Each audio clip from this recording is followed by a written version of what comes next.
Hi, everyone. This is Poetry Night with Black Girls Write Too. It is a professional development space and a Facebook group for Black women in publishing.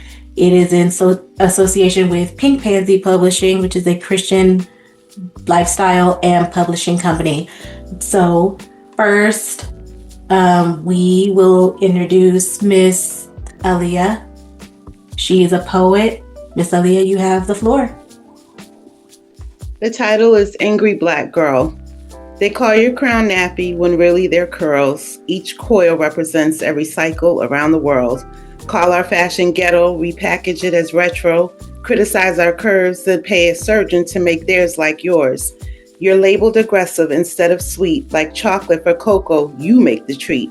You're the mother of men who sometimes do you wrong, but through it all, queen, you remain strong. You birth nations, civilizations, but never get the credit. You never complain, nor do you regret it. You suffer through pain, emotional and physical, stereotyped by many, but still remain magical. You keep the ability to love when it would be much easier to hate.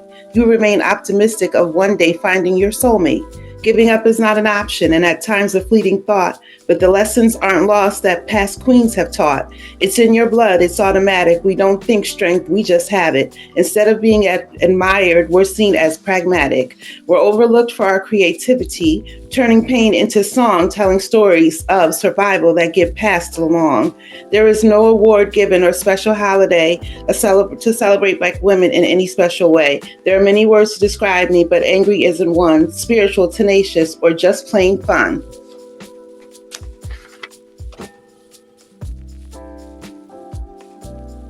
All right. Awesome.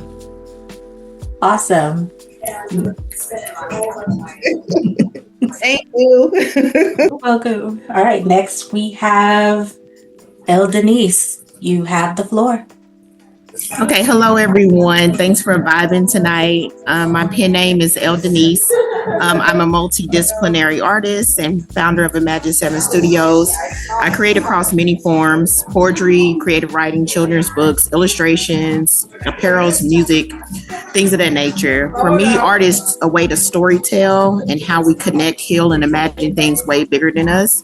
My newest and first independent children's book is on Amazon now. Gerald Giraffe Gets Lost in the Library. Other things like visual poetry and things can be found on my website, which is imagine7studios.com. So if anything resonates with you tonight, feel free to follow there. But the piece that I'll be sharing tonight is called The Light That Lit the Torch. There is a light I carry, soft for the right energies, but fierce when pushed. A love oracle tucked beneath my ribs, glowing like truth in world that lies to itself. It moves without permission, slips into spaces even I can't reach, touches the unreachable, holds the forgotten, and warms the coldest of hearts. And sometimes, just sometimes, it finds someone like him, a soul I never expected but felt before I saw. He didn't ask for my life, but he bathed in it, like he'd been in the dark too long and didn't know how to say thank you. But this soft new discovery of myself, now 40, this loving without chains, this blooming in the aftermath, well, it became a magnet to the forces that hate when a woman finally decides to love herself. They came for me, that dark energy. It came for us, interruptions disguised as fate, twisting truth until I couldn't tell if I was healing or hallucinating. Mistaking my identity as my present self, but failing to realize what shaped me. Forgetting to walk into my footprints left behind in the muddy roads traveled. Out of grit, out of grind, I prevailed over my chaotic bondage. Out of aggression, I wore like war paint because I had to, all because softness was a luxury that I couldn't afford. Loud and guarded, I was sharp enough to survive, and still I made the mature decision to soften like butter. I laid down my weapons. I built altars inside myself, and I learned that peace is not passive, it's power. Restrained, it's love without apology. And even now, as I hold this oracle high, even as shadows creep towards my glow, drawn by envy, by misunderstandings, by the fear I do not dim. He may not have known what to do with this kind of love, but The world may have interrupted what we were building, but I know what I carry, and maybe he wasn't ready for this kind of light. Maybe it touched a place in him that he was too afraid to heal. But still, I let it shine. Still, I reach. Still, I love. And even when I wonder, is your light here beside me? Because this softness, this bright light, this love oracle of mine, it isn't just who I am, it's who I had to become. And the ones who fear your light never knew your darkness. They don't understand that my solitude is their redemption.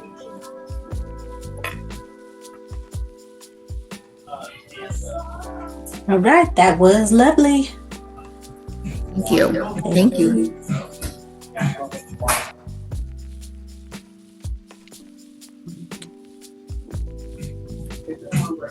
This one is called My Sacrifice. My sacrifice is the knife, it cuts sharp, causes wounds that never But in the hush, like the whispering of secrets only the soul remembers. You called with a presence, a breath that bent the trees towards truth. I felt you, but as a field, a rhythm recognized by every twinkle in the stars where peace wears no mask. You live in the quiet spaces that others rush past, the pause between thoughts, the grace inside gravity, but remember to anchor. Some say the world is chaos, but I've seen the unwritten order, delicate and deliberate, threading meaning through the voids. You're not noisy, and your being, you become an answer to the ache of every wandering mind. And so I write this not to explain, but to honor ones who dwell in purpose, who sit with still waters, who knows that movement isn't always the measure of meaning. I feel the echo of your knowing in the cavities of my own becoming, and I thank you for being the question that teaches me how to listen. It's indeed a universal language. That was beautiful. Thank you. That was beautiful. Thank you.